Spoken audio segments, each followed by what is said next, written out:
Magandang buhay. Ang mahal ng gasolina oy. Yung full tank ko 1.5 araw lang. Ay, medyo malayo kasi sa kabihasnan yung opisina ko. Mga 65 minuto din yung binabaybay ko sa umaga. Tapos halos 2 oras naman pa uwi. O diba? Sino ang makakatapat sa layo ng opisina dyan? Subalit sa kabila ng pagod, gastos at mahabang oras sa daan, masaya pa rin ako. Dahil minsan, ang mga biyaya ay hindi dumarating sa pinakamadaling paraan.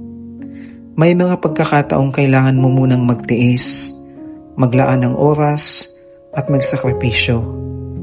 Kaya sa halip na magreklamo, mas pinipili kong magpasalamat. Dahil malayo man ang opisina, biyaya pa rin ang magkaroon ng trabahong pinapasukan.